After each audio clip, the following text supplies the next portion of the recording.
इन दिनों एक नाम चर्चा में है, कन्हैया कुमार। कभी जेएनयू की राजनीति का सितारा रहे कन्हैया कुमार अब देश की सबसे बड़ी पार्टी कहे जाने वाली कांग्रेस का सितारा हो गए हैं। जेएनयू से लेकर कांग्रेस तक का उनका राजनीतिक सफर इतना आसान तो नहीं था, लेकिन उन्होंने उसे पूरा किया। जबकि उनकी तरह ही कई ऐसे जेएनयू के छात्र नेता हैं जो राजनेता बनने का प्रयास तो कर रहे हैं, लेकिन ये प्रयास सफल नहीं हो पा रहा है। अगर इन नामों की बात करें तो इसमें सबसे अहम नाम है शहला रशीद शोरा का और इसके साथ ही आयशी घोष का। ये वो नाम है जो जेएनयू की राजनीति का अहम हिस्सा है, लेकिन शायद ये नाम अब कहीं खोता जा रहा है या यूं कहें कि वो अपनी दिशा ही भटक गए हैं। नमस्कार, नारीनामा में आपका स्वागत है। मैं हूँ स्वाति सिंह। जैसा कि आप सभी जानते हैं, नारीनामा हमारा एक खास प्रोग्राम है जिसमें हम ऐसी महिलाओं का उदाहरण देते हैं जिन्होंने अपने नाम को आम से हटकर खास बनाया है। आज बात करेंगे कन्हैया कुमार के साथ और उनके बाद छात्रों की आवाज़ को बुलंद करने वाली उन दो नेताओं की जो अब शायद अपनी आवाज़ बुलंद नहीं कर पा रही हैं। तो चलिए शुरू करते हैं और सबसे पहले बात कर लेते हैं शहला रशीद शोरा की। ये नाम जेएनयू कैंपस में ही नहीं, उसके बाहर भी काफ़ी चर्चा का विषय है। शहला रशीद शोरा छात्र राजनीति के सबसे चर्चित नामों में से एक है। शहला जम्मू कश्मीर के श्रीनगर के हब्बा कडाल इलाके से आती हैं। श्रीनगर के नेशनल इंस्टीट्यूट ऑफ टेक्नोलॉजी से कंप्यूटर साइंस की डिग्री ली है उन्होंने। बतौर सॉफ्टवेयर इंजीनियर HCL के साथ कुछ समय तक उन्होंने काम भी किया, लेकिन आगे की पढ़ाई के लिए वो जेएनयू पहुंची और यहाँ से शुरू हुआ उनका एक नया सफ़र।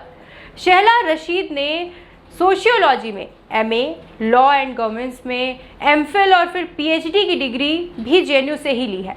जेएनयू में पढ़ाई के दौरान वो छात्र राजनीति में काफ़ी एक्टिव रही थी। शहला साल 2010 से ही सोशल वर्क में एक्टिव रही हैं। शहला रशीद जहां से ताल्लुक़ रखती हैं वहां की आवाज़ को उठाना उनका पहला दायित्व था और उन्होंने उसे किया भी। कश्मीर के मुद्दों को कई मंचों पर वो उठाती आईं। शिक्षा से लेकर कनेक्टिविटी, सभी मुद्दों को शहला रशीद ने बड़े मंच पर बखूबी रखा है। लेकिन शहला लाइमलाइट में साल 2015 में आई थी, जब वो जेएनयू छात्र संघ की उपाध्यक्ष चुनी गई। ध्यान दीजिएगा, ये वही समय था जब जेएनयू छात्र संघ के अध्यक्ष कोई और नहीं बल्कि कन्हैया कुमार थे। साल 2016 में जब जेएनयू में विवादित देश विरोधी नारे लगे, उस समय शहला जेएनयू छात्र संघ की उपाध्यक्ष थी और कन्हैया कुमार अध्यक्ष। इस घटना के बाद दोनों ही देश भर में चर्चित नाम बन गए। पुलिस, मीडिया और राजनेता इनसे इनका कई बार पाला पड़ा और जब समय आया जेएनयू की राजनीति से निकलकर देश की राजनीति में एंट्री मारने का, तो शहला ने अपने राज्य को चुना। प्रशासनिक सेवा छोड़कर राजनीति में आए शाह फैसल की party Jammu Kashmir people's movement party को उन्होंने ज्वाइन किया। शहला चुनाव भी लड़ी, लेकिन हार का सामना करना पड़ा। एक ही हार के बाद शहला ने पार्टी से इस्तीफा दे दिया।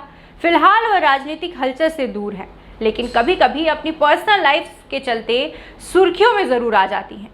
लेकिन जब भी जेएनयू की खास जोड़ियों की बात होगी तो शहला रशीद शोरा, कन्हैया कुमार और उमर खालिद का नाम सबसे पहले आएगा, जो आज भी सरकार के साथ या सरकार के खिलाफ अपनी आवाज़ को बेबाकी के साथ रखते हैं। इसके बाद बात आयशी घोष की। कुछ साल पहले CAA और NRC के मुद्दे पर देश की राजधानी दिल्ली में जब बवाल हुआ था, तब एक नाम जेएनयू से उठकर सामने आया और चर्चा का विषय बन गया था। वो नाम है आयशी घोष का। आयशी घोष पश्चिम बंगाल से आती हैं। आयशी का जन्म दुर्गापुर में हुआ है। माँ शर्मिक्षा घोष हाउसवाइफ हैं और पिता देवशीष मुखर्जी सरकारी कर्मचारी हैं। दिल्ली यूनिवर्सिटी के दौलत राम कॉलेज से ग्रेजुएशन करने के बाद मास्टर डिग्री के लिए आयशी जेएनयू पहुंची थी।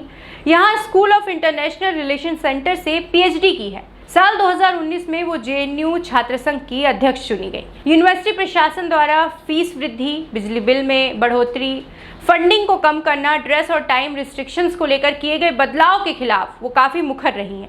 आयशी मौजूदा सरकार की नीतियों की बड़ी आलोचक है। कई मौक़ों पर उन्होंने खुलकर सरकार की नीतियों की आलोचना की है। साल 2020 के जनवरी में जेएनयू कैंपस में कुछ अज्ञात लोगों ने घुसकर छात्रों से मारपीट की थी। उस वक्त आयशी घोष को भी काफ़ी चोटें आई थी। इसका रोष पूरे देश में देखने को मिला था और शायद इसी घटना ने आयशी घोष को बड़े स्तर पर एक नई पहचान दिलाई थी। पश्चिम बंगाल विधानसभा चुनाव में CPM ने आयशी को अपनी पारंपरिक सीट जमुरिया विधानसभा से उम्मीदवार बनाया था।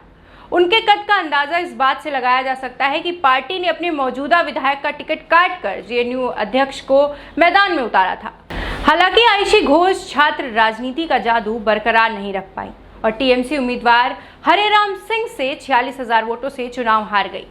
इस हार के बाद वो राजनीति पटल पर नहीं आई। दोनों ही चेहरों ने फिलहाल तो राजनीति के रंगमंच से दूरी बनाई है। अब देखना होगा कि कब एक बार फिर से ये चेहरे देश का भविष्य बेहतर बनाने के लिए प्रयास करते नजर आएंगे। आज के लिए बस इतना ही। कल फिर मिलेंगे एक नई महिला की कहानी के साथ। तब तक रखिए अपना ध्यान। शुक्रिया।